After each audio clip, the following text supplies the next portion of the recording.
বন্ধুরা, পায়াস খেয়ে পায়াসের রিভিউ দিতে চলে আসলাম। রসের পায়াস কে কে খাবেন চলে আসুন আমার বাসায়।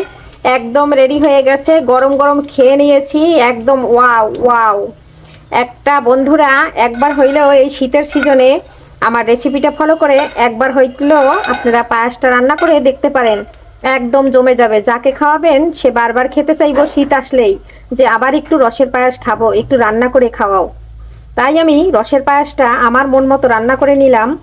আর কিভাবে রান্না করেছি বন্ধুরা, একটা লাইক দিয়ে সঙ্গে থেকে দেখে নিয়েন, তাহলে বুঝতে পারবেন কত সুন্দর করে রান্না করেছি। প্রিয় বন্ধুরা, কেমন আছেন? কে কে রস খাবেন চলে আসুন আমাদের বাসায়। এই যে রস কিনতেছি আর রস ছেঁকে ছেঁকে রাখতেছি, আজকে হবে রসের পায়াস।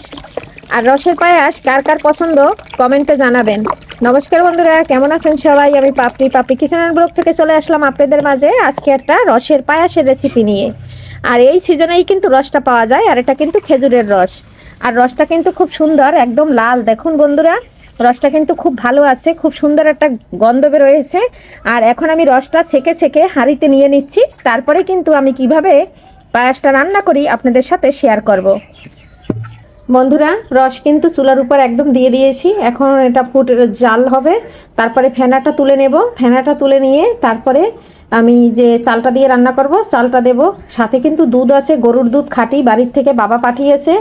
এই যে খাঁটি দুধ বাবা পাঠিয়েছে, একদম নিজেদের গরুর দুধ। আর এই দুধ দেব, 1 কেজি দুধ দেব। আর এখানে 5 কেজি রস আছে, জাল দিয়ে 2 কেজি তৈরি করব। তারপরে কিন্তু আমি চালটা দিয়ে দুধ দিয়ে রান্না করে নেব। তবে সঙ্গে থাকুন, সাথে থাকুন কিভাবে রান্না করি। বন্ধুরা, রসটা কিন্তু আমি উপরের ফেনাটা ফেলে দিয়েছি। আর এই যে দেখুন, রসটা কিন্তু লাল হয়ে আসছে। আর এখানে কিন্তু আমি দেব সিদ্ধ চাল। আর পোলাও চাল দিলে রসের গন্ধটা আসবে না, তাই আর কি সিদ্ধ চালটা ব্যবহার করব। তবে আর একটু কমাইয়ে নেব। আর একদিকে আমি কাঁচা দুধ দেব না, একটা পাতিলে আমি দুধটা জ্বালিয়ে নেব। বন্ধুরা, এই যে দেখুন, আমরা যে ভাতের চালটা খাই সেই চালটা কিন্তু নিয়ে নিয়েছি। আর এই চালটাই কিন্তু মোটামুটি জাল লাগে।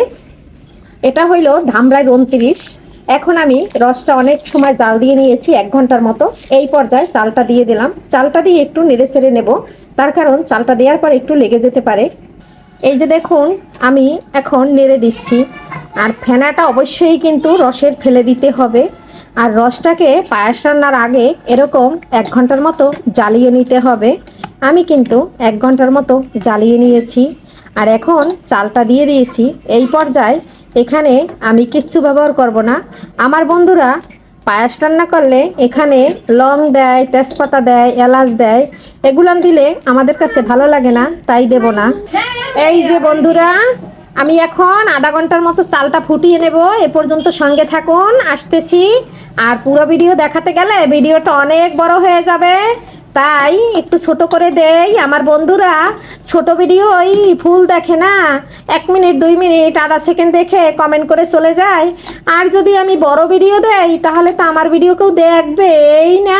আমি তো সবার 12 মিনিট, 14 মিনিট, 20 মিনিট সবার ভিডিও দেখি, কিন্তু আমার বন্ধুরা আমার ভিডিও 1 মিনিট 2 মিনিট দেখা থুইয়ে দেয়। বন্ধুরা, এই যে চালটা একদম ফুটে গেছে। আর এখন কিন্তু আমি দুধ দিয়ে দেব। আর দুধটা কিন্তু খুব সুন্দর করে জাল করে নিয়েছি। আর চালটা কিন্তু এই রসের পায়াসে একটু আস্তে আস্তে থাকলে ভালো লাগে খেতে। আর বেশি গলিয়ে ফেললে সেটা কিন্তু আমার কাছে ভালো লাগে না। এক একজনের পছন্দ এক এক রকম। এই যে দেখুন, দুধটা একদম গাঢ় করে নিয়েছি। আর কত বড় একটা সর পড়েছে। এখানে আছে 1.5 কেজি দুধ, সম্পূর্ণ দুধ দিয়ে দেব।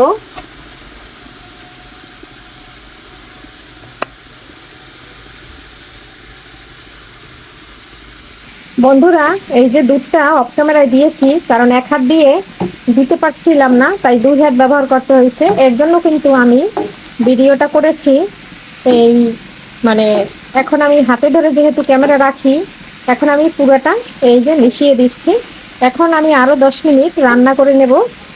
10 মিনিট রান্না করে তারপরে দিয়ে দেব এখানে লবণ।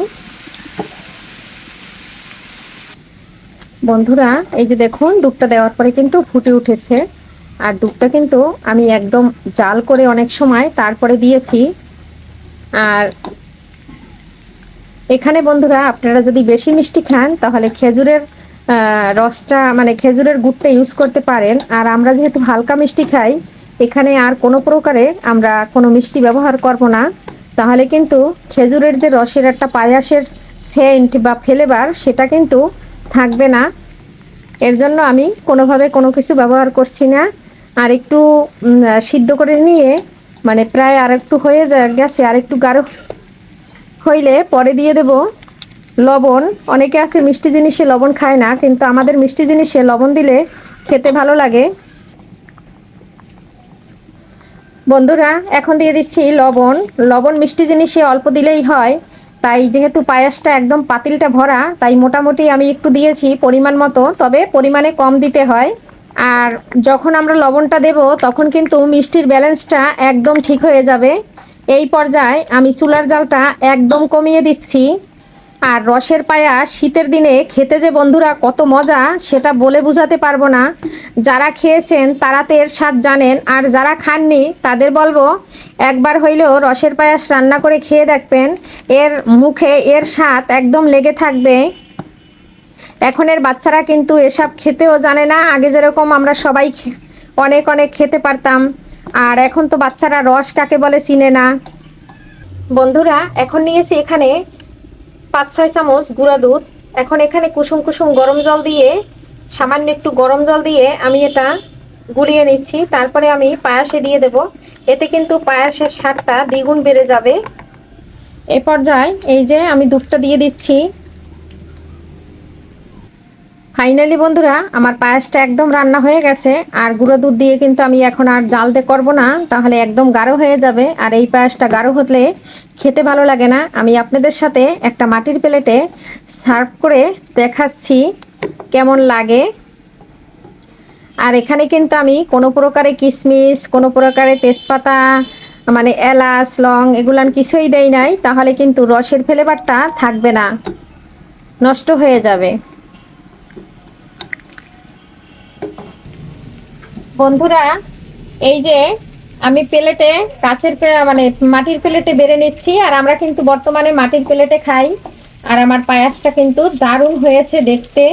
আর এই খেজুরের রসের পায়াস গরম গরম একদম জমে যায়। আর এদিকে এদিকে একটু দেখুন যে এরকম দেখতে লোভনীয় হয়েছে। আর এখন গরম গরম খেয়ে রিভিউ দিচ্ছি বন্ধুরা। এই যে বন্ধুরা, আমি একটু খেয়ে আপনাদের সাথে রিভিউ দিচ্ছি কেমন হয়েছে। বন্ধুরা, এত টেস্টি, এত মজা, এটার কোনো মানে ভাষা নাই। মানে আপনাদের বুঝাতে পারছি না যে এতটা মজা আর এতটা টেস্টি হয়েছে। একবার যে খাবে এর মুখে কিন্তু স্বাদ একদম লেগে থাকবে। বন্ধুরা, একদম এক্সিলেন্ট এক্সিলেন্ট, মানে বোঝানো যাবে না। আজকের মতো বিদায় নিচ্ছি। সবাই ভালো থাকুন, সুস্থ থাকুন। সবাইকে জানাচ্ছি আগামী ভিডিও দেখার আমন্ত্রণ। বাই।